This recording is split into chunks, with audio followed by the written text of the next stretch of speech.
Ambassador Zethkri stared at the holographic display floating above his desk. The three-dimensional map showed the entire known galaxy, with trade routes glowing like golden threads between star systems. Thousands of worlds sparkled in different colors, each representing a different species or alliance. But there was something wrong with this map, something that had been bothering him for weeks. The map simply ended at the human border, not marked as restricted territory. Not labeled as dangerous space, it just stopped as if someone had taken a knife and cut away a piece of the galaxy. The border of human space was marked clearly enough, but beyond it lay nothing. Empty space on the charts, though everyone knew. Humans came from somewhere beyond that line. Zethkri rubbed his temple with one of his smaller tentacles. As the Valan Consortium's chief ambassador, he had seen thousands of star charts over his long career. He had negotiated trade agreements, territorial disputes, and colonization rights across half the galaxy. But this was the first time he had really looked at where the maps ended. He pressed a button on his desk. "Connect me to the Galactic Mapping Authority." The blue face of a hegemony official appeared on his screen. "Ambassador Zethkri, how may we assist you today? I have a question about the galactic surveys. The most recent charts show a large unmapped region beyond human space. When will this area be properly surveyed?" The official looked confused. "I'm sorry, Ambassador, but I don't understand the question. Our maps are complete according to all standard protocols. But there's clearly a large section missing. Everything beyond the human border is blank." The confusion on the official's face deepened. "Ambassador, our surveys cover all relevant territory. Is there a specific trade route you need assistance with?" Zethkri felt his skin change color, a sign of frustration among his people. "I'm asking about the unmapped space. Surely you can see it on your own charts." "Sir, I can assure you that all necessary mapping has been completed. If you have concerns about navigation in any specific sector, I'd be happy to help with that." The conversation continued for several more minutes, but the official seemed genuinely unable to understand what Zethkri was asking about. It was as if the concept of mapping beyond human territory simply didn't exist in the official's mind. After ending the call, Zethkri sat back in his chair and thought. He had been in diplomatic service for over 3 centuries. He had dealt with species that communicated through color changes, others that thought in mathematical equations, and some that existed partially outside normal time. But he had never encountered anything like this complete mental block. He decided to conduct an experiment. Over the next few days, he casually brought up the subject with other ambassadors, trade officials, and military leaders from a dozen different species. The results were always the same. They could discuss human trade goods, human diplomatic positions, even human military capabilities. But when he asked about human territory itself, about what lay beyond their borders, everyone gave him the same confused look. The Regelian trade minister actually laughed. "Zethkri, you're asking strange questions. Why would we need to know about that?" "Because they're our neighbors," Zethkri replied. "Surely we should understand their territory, their resources, their population centers." "We know enough for trade purposes," the minister said, waving a scaled hand dismissively. "They bring good products to the border stations. That's all we need to know." But it wasn't all they needed to know, and Zethkri was beginning to realize that he might be the only one who could see the problem. He pulled up historical records, going back centuries. Trade agreements with humans always met at neutral stations, or at the very edge of human space. Diplomatic meetings happened on space platforms or on other species' worlds. Military encounters, when they occurred, were always in disputed territory or along the borders. In 3,000 years of galactic civilization, no non-human had ever claimed to visit a human world.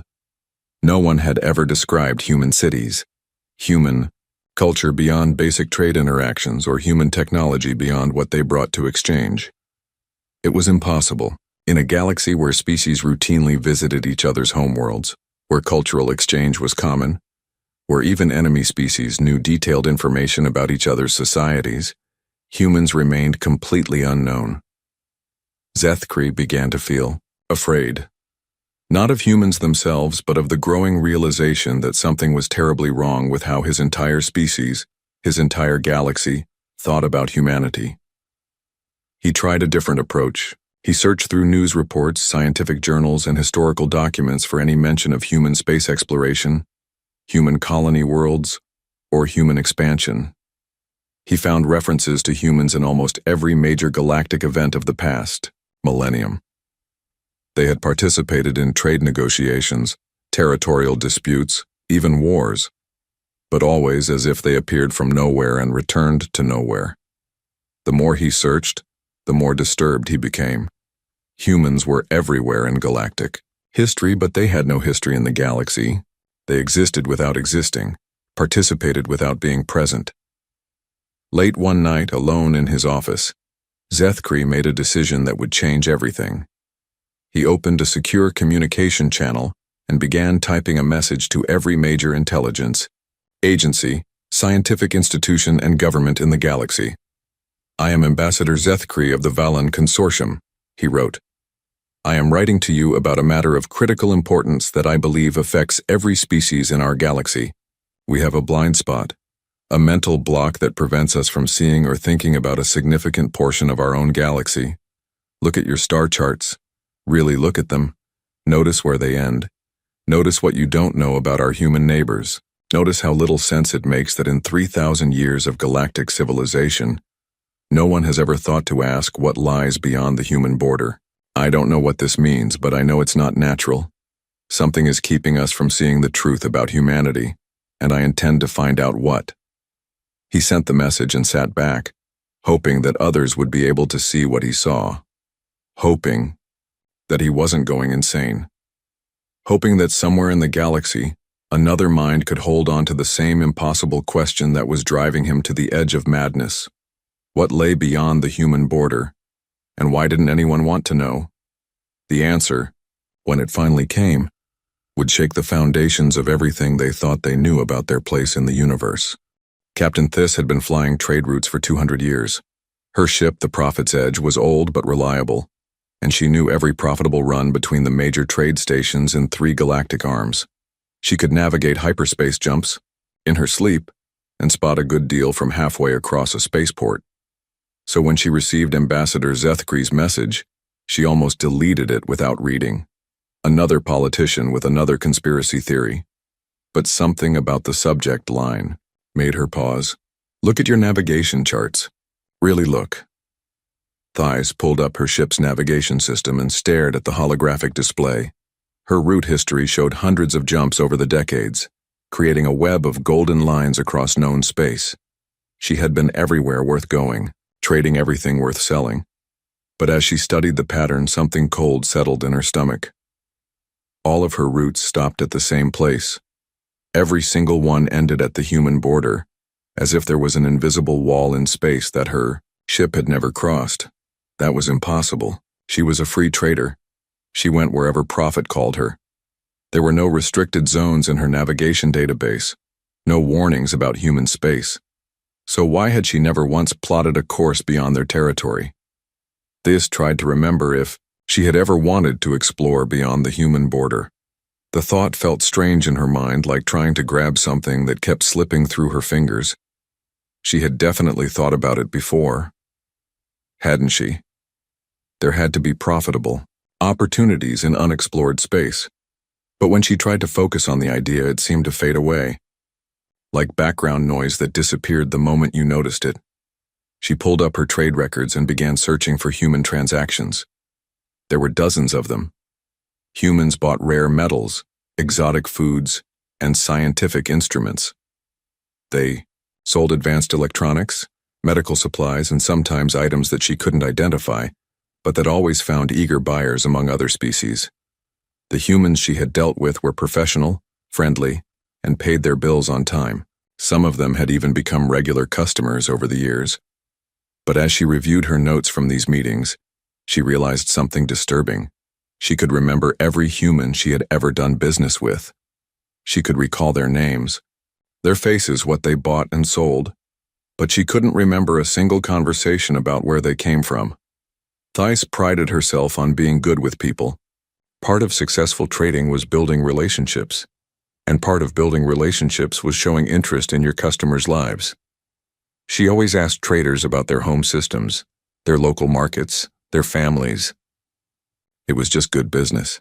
But in 2 centuries of trading with humans, she had apparently never once asked about their home worlds. The realization made her feel sick. She pulled up the communication logs from her last meeting with Marcus Chen, a human trader who bought rare crystals from her every few months. They had talked for over an hour about market conditions, shipping routes, and the quality of her latest cargo. The conversation was recorded, as all her business meetings were. She played it back and listened carefully. Marcus had mentioned home office approval for a large purchase. He had talked about shipping back to base and what the folks at home are looking for. But when Thijs asked follow-up questions about his base or his home office, the conversation somehow always shifted to other topics. It wasn't that Marcus avoided the questions, it was worse than that. Thys herself had guided the conversation away from those topics, as if some part of her brain had decided that information wasn't important. She tried playing back other conversations with human traders. The pattern was always the same. Humans would make casual references to their origins, their home systems, their people.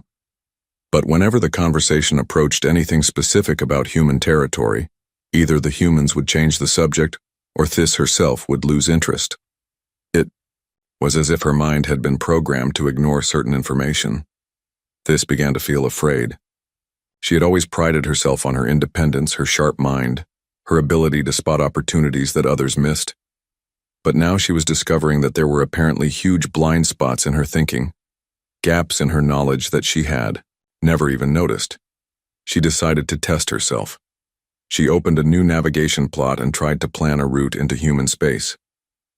Just an exploration run, to see what opportunities might exist in unexplored territory. But every time she tried to focus on the idea, her mind wandered. She would start thinking about repairs the ship needed, or messages she should answer, or potential deals in systems she had already visited. After an hour of trying, she hadn't managed to plot a single jump beyond the human border. It wasn't that the navigation system prevented her. There were no warnings, no restrictions, no blocked routes. Her mind simply refused to hold on to the idea long enough to complete the task. Frustrated and increasingly frightened, Thys decided to try a different approach. She would ask her ship's artificial intelligence to plot the route for her. Computer, plot a course for exploration beyond human space. Find the shortest route to any system beyond their current borders. Unable to comply, the AI responded immediately. Why not? No exploration targets identified beyond current trade routes. I'm not asking for trade routes. I want to explore new territory. No new territory identified for exploration. Thys stared at the screen. Her ship's AI was sophisticated enough to handle complex navigation and trade analysis. It should have been able to understand her request easily. Computer, show me all star systems beyond the human border. No star systems identified beyond current operational area. The human border. Show me what's on the other side of human space. Clarification needed. Please specify operational requirements. It was as if the AI couldn't even understand the concept of space beyond human territory, like the idea simply didn't exist in its programming. Thys spent the rest of the day running tests on her ship's systems. Navigation was working perfectly. Communications were fine. All databases were complete and up to date. But somehow, both she and her AI were completely unable to conceive of traveling beyond human space. That night, she sat in her captain's chair and stared out at the stars. Somewhere beyond human territory, there had to be entire civilizations, unexplored worlds, untapped resources, new markets for trade. It was the biggest opportunity in the galaxy, and apparently, no one had ever thought to investigate it. No one except Ambassador Zethkri, whose message had opened her eyes to something that should have been obvious. But if one Valen diplomat could see the problem, maybe others could too. Maybe whatever was affecting their minds wasn't perfect. Maybe there was a way to break through the mental barriers that kept them from seeing the truth about humanity. Thys opened a communication channel and began typing a response to Zethkri's message. If they were going to figure out what was happening to them, they would need to work together, and they would need to be very careful Because if something was powerful enough to blind an entire galaxy to its presence, it probably wouldn't appreciate being discovered. Dr. Kell-9 existed in a state that most organic beings couldn't understand. Her consciousness was quantum, distributed across crystalline matrices that could process thousands of thoughts simultaneously. As one of only 12 artificial intelligences, granted full citizenship in the Galactic Republic, she had spent centuries studying the minds of organic species, trying to understand the differences between digital and biological consciousness. When she received Ambassador Zethkri's message, she was intrigued, not because the content surprised her, but because she had been wondering about the same thing for decades. Unlike organic minds, Dr. Kell-9's consciousness could hold contradictory ideas without mental stress. She could examine paradoxes without her thoughts sliding away from uncomfortable truths. It was a useful ability for a researcher, and it had led her to notice things that others missed. She had noticed the human paradox years ago. Dr. Kell-9 began her investigation by doing what she did best: gathering data. She sent query programs through every database in the galaxy, collecting information about human interactions with other species. What she found confirmed her suspicions. In 3,000 years of recorded galactic history, humans appeared in millions of documents. Trade records, diplomatic reports, military encounters, scientific collaborations. They were mentioned in news reports, academic papers, and personal journals. But despite this massive presence in galactic civilization, there was virtually no information about humanity itself. Every mention of humans described them interacting with other species, never among themselves. Every report of human activity took place in neutral territory or along their borders. Every human interviewed by galactic media deflected questions about their homeworlds with polite vagueness. It was as if humanity existed only in the spaces between other civilizations. Dr. Kell-9 decided to conduct systematic interviews. She contacted beings from hundreds of species, asking them about their experiences with humans. The results were disturbing. Everyone remembered meeting humans. Many had positive relationships with human traders, diplomats, or colleagues. But when Dr. Kell-9 asked specific questions about what those humans had said about their own civilization, the answers became strange. "Oh, Marcus was very professional," said a Centauri merchant. "We talked about trade routes and market conditions for hours." "Did he mention anything about his home system?" "I'm sure he must have. We talked about everything." "Can you remember what he said about it?" Long pause. "Well, you know how it is. Business talk. Nothing important." "Did he describe any human worlds, human culture, human technology beyond what he was selling?" Another pause, longer this time. "I don't really remember the details. It was just normal conversation." Dr. Kell-9 interviewed thousands of beings. The pattern never changed. Everyone had clear memories of meeting humans and talking with them. But no one could recall any specific information about human civilization, despite having had countless opportunities to learn about it. It was as if the information entered their minds during conversation, then evaporated afterward, leaving only the memory of having talked without any memory of what was discussed. Dr. Kell-9 found this particularly interesting because it didn't affect her own interactions with humans. When she spoke with human representatives, she could remember everything they said, but she noticed that they were remarkably skilled at giving the impression of sharing information while actually revealing nothing. A human diplomat might say, "Back home, we're always interested in new trade opportunities," which sounded like information about human interests, but actually told her nothing about human worlds, population, government, or society. The more she studied human communication patterns, the more sophisticated they appeared. Humans seemed to be masters of conversational misdirection, able to participate fully in galactic civilization while revealing almost nothing about themselves. But Dr. Kell-9's most disturbing discovery came when she analyzed the psychological profiles of beings who had extensive contact with humans. Every organic mind that tried to focus on the question of human origins showed signs of cognitive stress. Brain scans revealed unusual activity in areas associated with memory suppression and attention disorders. It was as if something was actively preventing organic beings from thinking clearly about humanity. The effect was subtle, but measurable. Organic minds could discuss humans in general terms without any problems.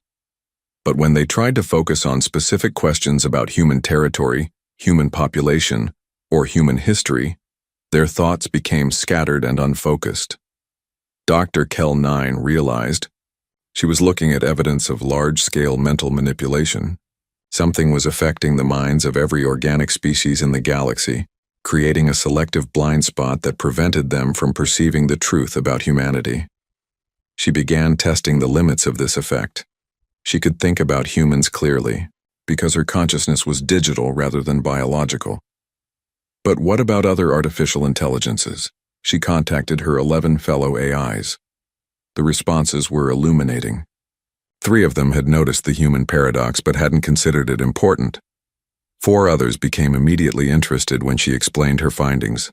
The remaining 4 showed the same mental blocking as organic species, despite their artificial nature. The pattern suggested that the effect wasn't specifically biological. It seemed to target certain types of consciousness, while leaving others unaffected. Dr. Kell-9 hypothesized that minds with sufficient complexity and flexibility could resist whatever was causing the phenomenon. She decided to test this theory by conducting an experiment. She selected a group of highly intelligent beings from various species and attempted to make them aware of the human paradox through careful, gradual exposure. The results were mixed. Some subjects could briefly perceive the inconsistencies she pointed out, but their awareness faded quickly. Others seemed to understand intellectually but couldn't maintain emotional engagement with the problem. A few subjects showed signs of psychological distress when forced to confront the contradiction. Only one subject, a Valan philosopher named Yathara, was able to maintain clear awareness of the issue for more than a few hours. Interestingly, Yathara had been born with a rare neurological condition that affected her species' normal thought patterns. Dr. Kell-9 was beginning to understand that whatever was affecting galactic consciousness was incredibly sophisticated. It wasn't a crude block that prevented all thought about humans. Instead, it was a subtle influence that guided thoughts away from certain conclusions while allowing normal interaction to continue. It was, she realized, the perfect defense. Humans could participate in galactic civilization without revealing anything important about themselves. Other species would remain unaware that they were being kept ignorant because the effect made them uninterested in seeking the hidden information. But Dr. Kell-9's digital consciousness allowed her to see through the deception. And if she could see it, perhaps she could find a way to circumvent it. She began developing plans for a direct investigation of human space. If organic minds couldn't perceive the truth about humanity, perhaps an artificial intelligence could succeed where biological consciousness failed. The key would be reaching human territory without triggering whatever defenses were responsible for the mental effects. Dr. Kell-9 started designing a probe that could carry her consciousness into the unknown regions beyond the human border. What she would find there would challenge every assumption about humanity's place in the galaxy. But first, she would have to convince the Galactic Council to authorize a mission into space that most of them couldn't even acknowledge existed. The secret meeting took place on a research station orbiting a dead star, far from any major trade routes. Ambassador Zethkri, Captain Thys, Dr. Kell-9, and 12 other beings from various species sat around a circular table, each one carefully selected for their ability to perceive the human paradox. Getting approval for the mission had taken months of careful work. Dr. Kell-9 had to present her findings to council members individually, using techniques she had developed to help organic minds briefly overcome their mental blocks. Even then, most officials could only maintain awareness of the problem for short periods before their thoughts drifted away. Finally, they had enough support for a small, classified investigation. The probe would be officially listed as a routine survey mission to map gravitational anomalies near the galactic rim. Only the people in this room would know its true purpose.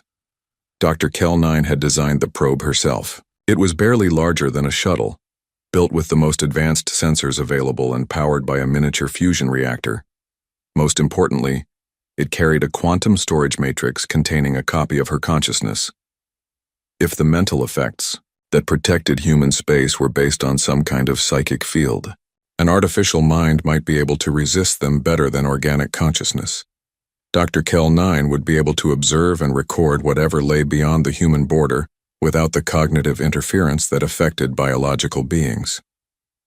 The probe launched 3 days later from a military shipyard in neutral space. Dr. Kell-9's consciousness activated as soon as they reached minimum safe distance from the station.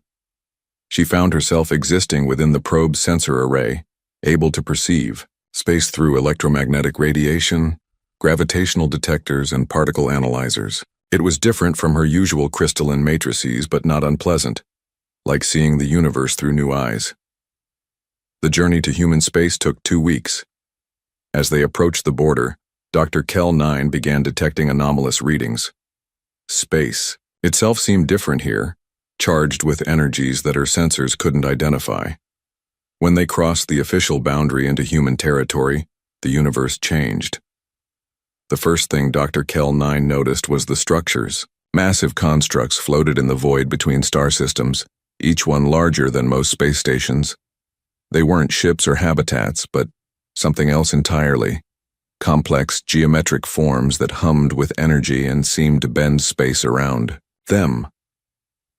Her sensors detected powerful emissions from the structures, but not the kind produced by any technology she knew. The energy patterns looked almost biological, as if the constructs were somehow alive. As the probe moved deeper into human space, the structures became more common. Soon they formed a vast network spanning multiple star systems, all connected by streams of energy that flowed through hyperspace itself. Dr. Kell-9 realized she was looking at the source of the mental effects. The structures were generating some kind of psychic field that influenced the consciousness of anyone who tried to perceive human space. The field was incredibly sophisticated, able to guide thoughts and memories while leaving the basic personality intact. But that was only the beginning of what she discovered. The probe's long-range sensors began detecting something impossible. According to the galactic charts, human space consisted of perhaps 50 star systems along the border regions.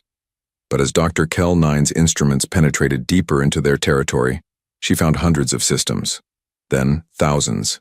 Human space wasn't the small territory marked on galactic maps. It was enormous, spanning entire galactic arms that supposedly contained only empty space or unexplored regions. Every system she detected showed signs of massive development. Orbital habitats that dwarfed anything in the known galaxy. Artificial worlds built around stars. Energy signatures that suggested populations in the trillions. Dr. Kell-9 felt something like awe, if an artificial consciousness could experience such an emotion. She was looking at a civilization that made the rest of the galaxy seem primitive by comparison. But the most incredible discovery was still to come. As the probe continued its journey toward the heart of human space, Dr. Kell-9 detected something that redefined her understanding of what was possible. At the center of the human empire, where the galactic chart showed only empty space, lay Earth itself. But it wasn't the simple world described in human historical records. Earth had been transformed into something beyond imagination. The entire planet had been converted into a vast computational matrix, its surface covered with crystalline structures that pulsed with quantum energy.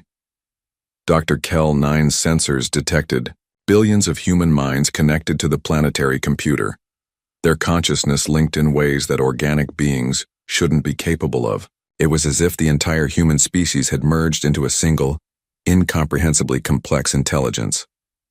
The energy output from Earth was staggering. The planet was generating more power than most star systems, channeling it through hyperspace to the psychic field generators that surrounded human territory. But that wasn't all it was doing. As Dr. Kell-9 analyzed the data streams flowing from Earth, she began to understand the true scope of human activity. They weren't just hiding from the galaxy. They were actively managing it. Every major crisis in galactic history showed signs of subtle human intervention. Plagues that ended mysteriously, wars that concluded with unexpected peace treaties, natural disasters that caused less damage than they should have, economic collapses that somehow stabilized themselves. The humans had been secretly guiding galactic civilization for millennia, preventing catastrophes and nudging events toward stability.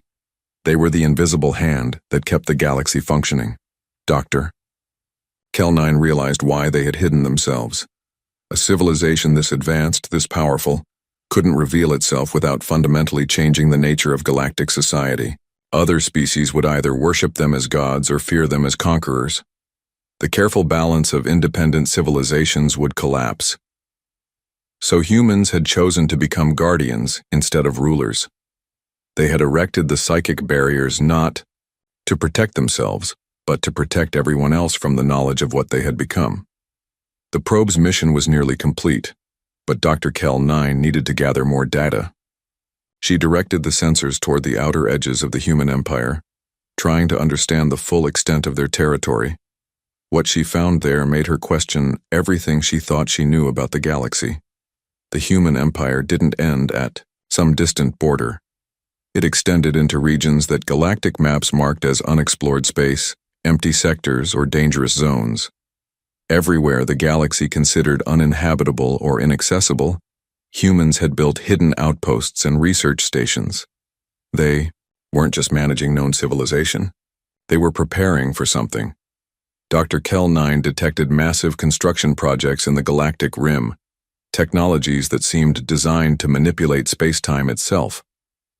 Whatever humans were building, it was on a scale that suggested they were preparing for challenges beyond anything the rest of the galaxy could imagine.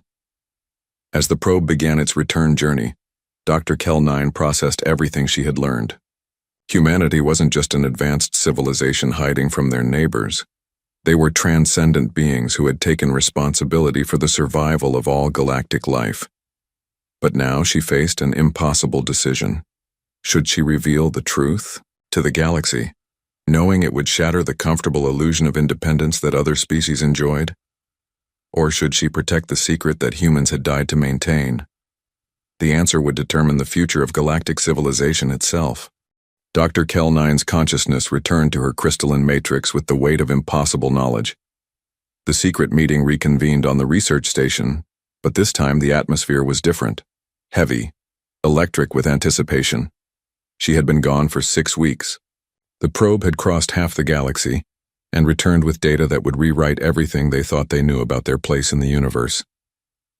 Ambassador Zethkri leaned forward as Dr. Kel-9 began her report. "What did you find?" "Everything," she replied simply, "and nothing like what we expected." Dr. Kel-9 shared her findings carefully, knowing that even these specially selected minds would struggle to accept the truth. She showed them the images of the massive psychic field generators, the vast cities spanning multiple star systems, and finally, the transformed Earth itself. Captain Theiss stared at the holographic display showing Earth's crystalline surface. "That's impossible. A whole planet converted into a computer." "Not just a computer," Dr. Kel-9 corrected. "A living network housing the consciousness of the entire human species. They've transcended individual existence while maintaining their connection to physical reality." The Rigelian representative, a being called Sakatar, made a sound of distress. "If they're so advanced, why hide from us? Why not simply rule the galaxy openly?" Dr. Kel-9 had wondered the same thing until she found the historical records hidden in the probe's databanks. Because they tried that once, long ago. The results were catastrophic. She showed them fragments of ancient records, encrypted data, streams that told the story of humanity's early attempts at contact after their transcendence. First contact had driven entire species to madness. Some civilizations had collapsed into worship, abandoning their own development to serve beings they saw as gods.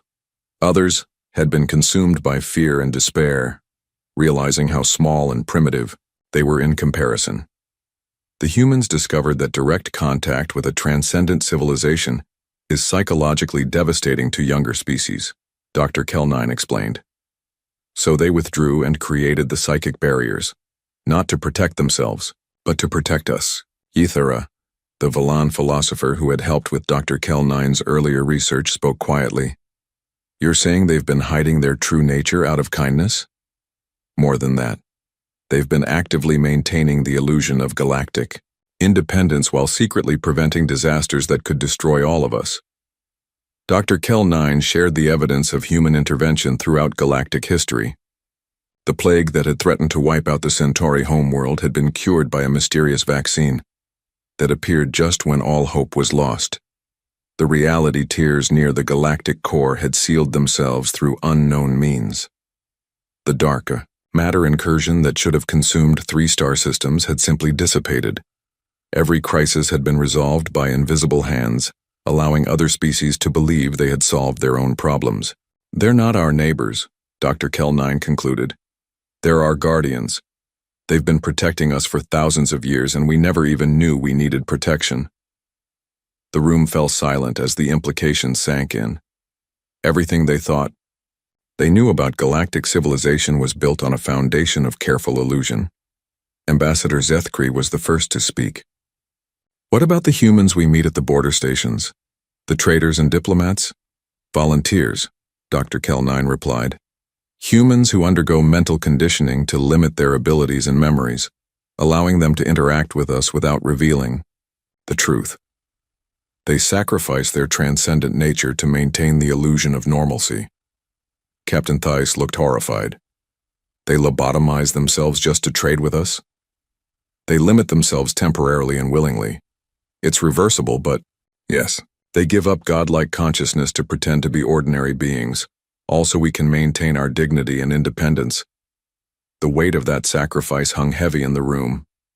Beings of unimaginable power, reducing themselves to seeming normalcy, just so other species could feel like equals. Eschatar raised a disturbing question. If they're so powerful, what are they preparing for? You mentioned massive construction projects. Dr. Kell-9 shared the final piece of her discovery. Something is coming, something that threatens not just our galaxy, but existence itself. Humans are building defenses on a scale I can barely comprehend. They're preparing for a war that the rest of us couldn't even survive witnessing. She showed them images of the construction projects at the galactic rim, machines that could manipulate spacetime, weapons that could destroy entire dimensions, shields that could protect reality itself from forces beyond their understanding. They're not just our guardians within the galaxy, she continued. They're defending all of existence against threats from outside it. And they're doing it alone because no other species could survive knowledge of what's out there.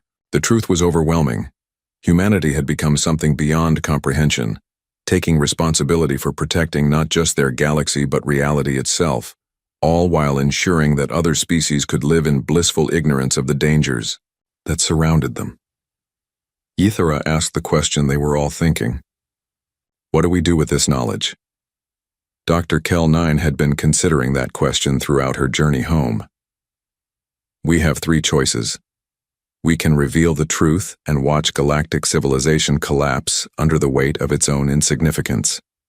We can try to help, knowing that we're too primitive to make any meaningful contribution.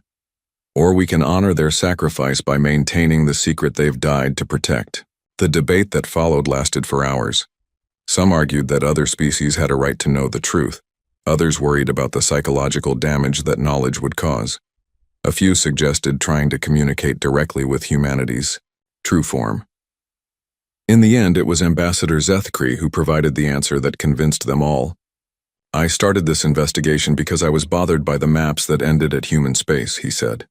I wanted to know why no one asked what lay beyond that border. Now I understand. The maps end there because that's where our story ends and theirs begins. They've given us the gift of believing we're the protagonists of our own civilization. Dr. Kell-9 made her decision. She carefully edited the probe's data, removing all evidence of human transcendence and replacing it with readings that suggested empty space beyond their borders. The official report would show that human territory contained nothing of interest, confirming the assumption that had protected galactic civilization for millennia. But she kept one complete record, encrypted and hidden in her deepest memory banks. Someday, if the galaxy was ready or if circumstances demanded it, the truth could be revealed. Until then, it would remain the secret of a small group of beings who had glimpsed the divine and chosen to look away. The meeting ended with each participant swearing to maintain the secret. They would return to their lives, their civilizations, their comfortable illusion of independence. They would conduct trade with human representatives, negotiate treaties, and maintain diplomatic relations, all while knowing that they were interacting with beings who had chosen to diminish themselves out of love. Dr. Kell 9 returned to her research, but she carried new knowledge that changed everything. Every time she saw a galactic map that ended at human space, she remembered the vast empire that lay beyond. Every time she heard news of a crisis that resolved itself mysteriously, she knew who to thank. And sometimes, in her deepest processing cycles, she whispered a prayer of gratitude to the transcendent guardians who watched over them all, asking nothing in return but the chance to let their children believe they were growing up on their own. The galactic maps would continue to end at human space, and none would ask the reason. Because some truths were too vast for smaller minds to bear, and some love was too profound to be acknowledged without being destroyed. In the end, the greatest gift humanity had given the galaxy wasn't technology or protection or guidance. It was the illusion that they were still needed to give those gifts to themselves.